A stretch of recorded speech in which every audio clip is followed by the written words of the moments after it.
नमस्कार विद्यार्थी मित्रों। चैप्टर 4 कर्ण का जीवन दर्शन के दूसरे विभाग में आपका स्वागत है। हमने आगे की पंक्तियाँ समझी हुई है। अब आगे होकर समृद्धि सुख के अधीन मानव होता नित तपक्षीण, सत्ता किरीट मणिमय आसन करते मनुष्य का तेज हरण। कर्ण अब कृष्ण को आगे समझाते हैं कि सुख समृद्धि होकर समृद्धि सुख के अधीन, अधीन यानी कि गुलाम। जो व्यक्ति सुख समृद्धि के अधीन हो जाता है, गुलाम हो जाता है, वह मानव होता नित तपक्षीण, वह मनुष्य नित यानी हर रोज, तपक्षीण यानी कि उसके तेज को, क्षीण यानी खोना, तो वह अपने तेज को, अपने प्रभाव को खोता जाता है। तो कहने का मतलब कि कर्ण हमें भी ये संदेश देते हैं कि हमें भी सुख समृद्धि के अधीन उसके गुलाम होना नहीं है। सत्ता यानी राजपाट, किरीट, किरीट यानी कि मुकुट, मणिमय आसन, आसन यानी कि सिंहासन, जो मणियों से लदा हुआ आसन है, तो वह करते मनुष्य का तेज हरण, यानी कि वह तीन जो चीज़ है, राजा के पास क्या होता है? सत्ता यानी राजपाट होता है, उसके सर पर मुकुट होता है, मणिमय आसन होता है यानी कि सिंहासन होता है। ये जो तीन चीज़ें हैं वह मनुष्य का तेज हरण कर लेते हैं, उसको नष्ट कर देते हैं, उसे निर्बल बना देते हैं। दोनों पंक्ति फिर से। कर्ण कहता है कि मनुष्य सुख समृद्धि के अगर गुलाम हो जाए तो वह मनुष्य अपने तेज को हर रोज खोता रहता है और राजपाट, मुकुट, मणिमय आसन ये मनुष्य को निर्बल बनाते हैं। नर विभव हेतु ललचाता है पर वही मनुष्य को खाता है। नर यानी कि मनुष्य, विभव यानी धन दौलत, हेतु यानी कारण, ललचाना यानी लालच करना। तो कर्ण कहता है कि जो मनुष्य धन दौलत के लिए लालच करता है लेकिन उसे पता नहीं कि वही मनुष्य को खाता है, मनुष्य यानी कि मनुष्य को। तो जो व्यक्ति धन दौलत के पीछे भागता है, उसके लिए स्वार्थ बताता है, लालच करता है, तो वही धन संपत्ति एक दिन मनुष्य को नष्ट कर देती है। तो यहाँ पर वह कृष्ण से ये अपने जो विचार है वह बताता है। चारों पंक्ति फिर से। वह कहता है कि हे केशव, जो मनुष्य सुख समृद्धि का गुलाम हो जाता है वह हर रोज निर्बल बनता जाता है। राज्यपाट, मुकुट और जो सिंहासन है वह मनुष्य के तेज को हर लेता है, और जो मनुष्य धन दौलत के लिए लालच करता है एक दिन वही धन दौलत उसे नष्ट कर देती है। अब आगे। चांदनी पुष्प छाया में पल, नर भले बने सुमधुर कोमल, पर अमृत क्लेश का पिए बिना, आतप अंधर में जिए बिना। चांदनी, चांदनी यानी कि शीतलता। पुष्प छाया, पुष्प यानी फूल, फूलों की छाया में पल, पल यानी कि पलना, उसका पालन पोषण होना। तो कर्ण कहता है कि जिस व्यक्ति का पालन पोषण एकदम सुख सुविधा में होता है तो वह नर, यहाँ पर गले लिखा है लेकिन हमें समझना है भले, तो गलती से शायद यहाँ पर छप गया है, गले को समझना है भले। तो वह नर भले सुमधुर और कोमल बन जाए। पहली पंक्ति फिर से। कर्ण कहता है कि जिस व्यक्ति का पालन पोषण सुख समृद्धि में होता है वह मनुष्य चाहे सुमधुर बन जाए, कोमल बन जाए, पर यानी कि लेकिन अमृत क्लेश का पिए बिना। क्लेश यानी पीड़ा, कष्ट, उसको क्लेश यानी कि पीड़ा और कष्ट, वेदना को सहे बिना अमृत, उसको अमृत बताया है। अमृत यानी कि एकदम मीठा। तो जीवन में अगर आपको कष्ट नहीं है, पीड़ा नहीं है, तो उसका जीवन व्यर्थ है। आतप अंधर में जिए बिना। आतप यानी कि गर्मी, अंधर यानी कि आंधी।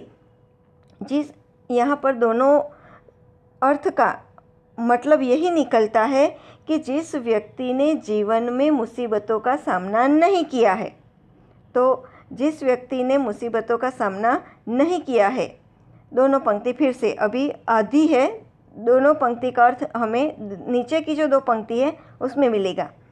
पहली 2 पंक्ति फिर से। कर्ण कहते हैं कि जिस व्यक्ति का पालन पोषण सुख समृद्धि में होता है, वह मनुष्य चाहे सुमधुर बन जाए, कोमल बन जाए, लेकिन जिसने क्लेश यानी कि पीड़ा नहीं सही, अपने जीवन में पीड़ा नहीं सही, वेदना नहीं देखी, जिसने मुसीबतों का सामना नहीं किया, अब दोनों पंक्ति नीचे की, वह पुरुष नहीं कहला सकता, विघ्नों को नहीं हिला सकता। यानी कि जिसने अपने जीवन में मुसीबतों का सामना नहीं किया, तो वह पुरुष नहीं कहला सकता। और विघ्न यानी कि मुसीबतों को नहीं हिला सकता, यानी कि वह मुसीबत का सामना नहीं कर सकता। तो चारों पंक्ति का अर्थ यही निकलता है कि हर एक मनुष्य को अपने जीवन में अगर मुसीबत आती है तो उसका सामना करना चाहिए। वही मुसीबत हमें आगे अपने जीवन में आगे बढ़ने की प्रेरणा देती रहती है, मुसीबतों का सामना करने की शक्ति देती रहती है। चारों पंक्ति फिर से। कर्ण कहते हैं कि हे केशव, जिस मनुष्य का पालन पोषण सुख सुविधा में होता है, वह मनुष्य चाहे कोमल बन जाए, मीठा बन जाए, पर जिस व्यक्ति ने अपने जीवन में पीड़ा नहीं सही, मुसीबतों का सामना नहीं किया, तो वह व्यक्ति पुरुष कहलाता नहीं है और वह कभी मुसीबतों का सामना नहीं कर सकता। आगे की 4 पंक्ति। उड़ते जो झंझावातों में, पीते जो वारी प्रपातों में, सारा आकाश अयन जिनका, विषधर भुजंग भोजन जिनका। उड़ते यानी कि उड़ना,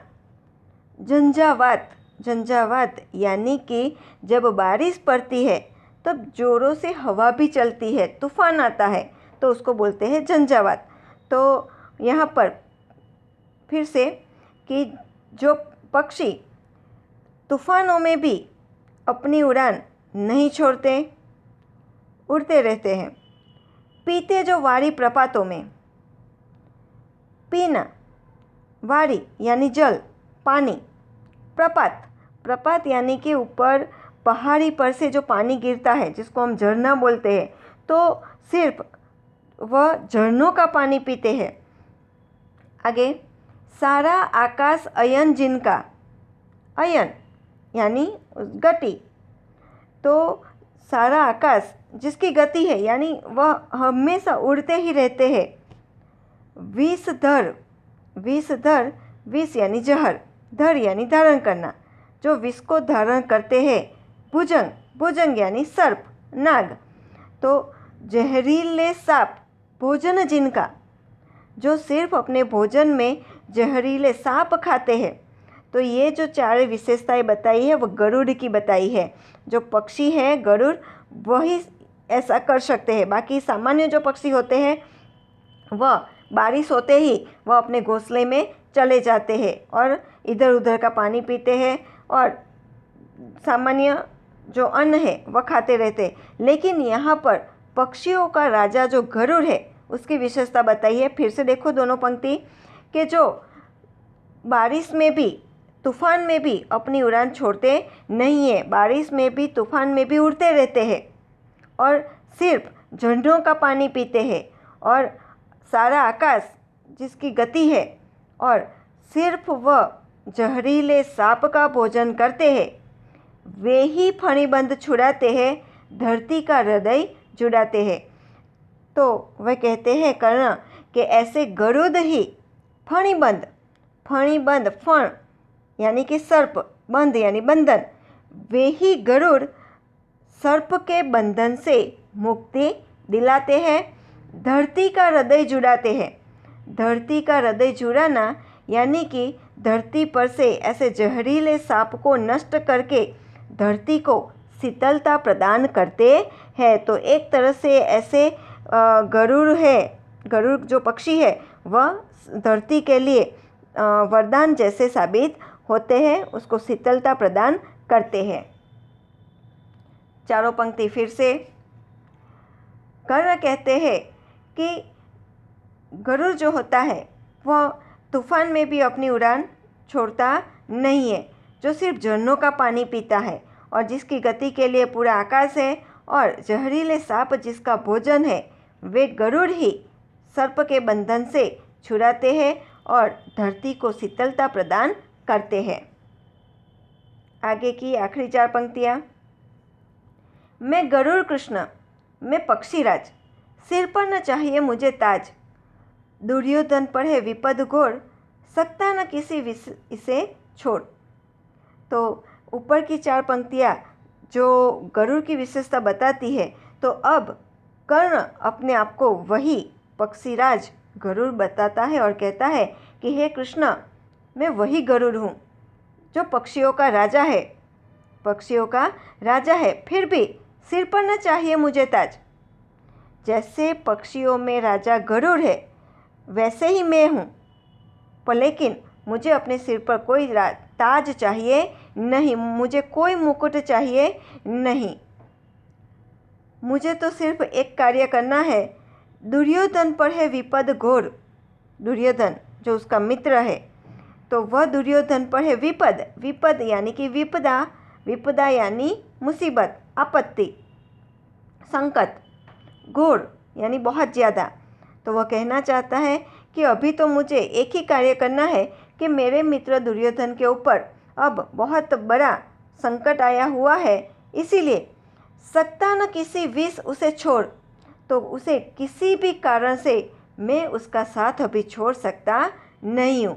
आगे की जो शुरुआत जो हुई थी वही अब अंत की ओर हम जा रहे, जब कृष्ण ने उसको पांडवों के पक्ष में आकर युद्ध करने के लिए राज्य का लालच दिया था, तो वही बात फिर से वह दोहराता है और कहता है कि अभी तो मुझे दुर्योधन जो मेरा मित्र है उसके ऊपर संकट आया हुआ है और मुझे उसकी रक्षा करनी है, मैं उसका साथ किसी भी विषय पर छोड़ सकता नहीं हूँ। दोनों पंक्ति फिर से।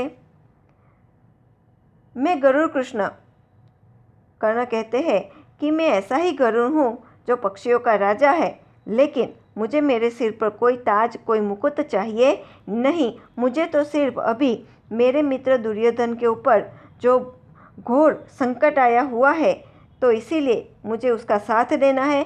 मैं किसी भी विषय से उसका साथ छोड़ सकता नहीं हूँ। रण खेत पातना है मुझको, अही पास काटना है मुझको। रण खेत, रण यानी कि युद्ध, खेत यानी कि मैदान, युद्ध का जो मैदान है वो पाटना है मुझको, यानी कि युद्ध के मैदान में जाकर मुझे वहाँ पर युद्ध खेलना है। और अहिर पास काटना है मुझको।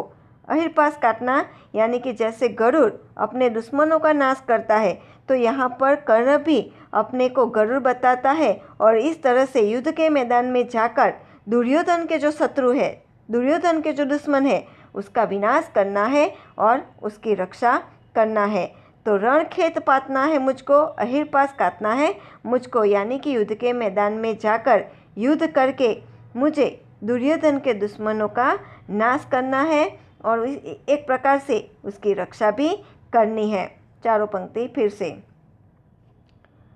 कर्ण कहता है कि हे कृष्ण, मैं गरुड़ हूँ, मैं पक्षियों का राजा हूँ, फिर भी मुझे मेरे सिर पर कोई ताज के मुकुट चाहिए नहीं। मेरा मित्र जो दुर्योधन है उसके ऊपर अभी घोर संकट आया हुआ है, तो उसके लिए मैं किसी भी विषय से मैं उसका साथ नहीं छोड़ सकता।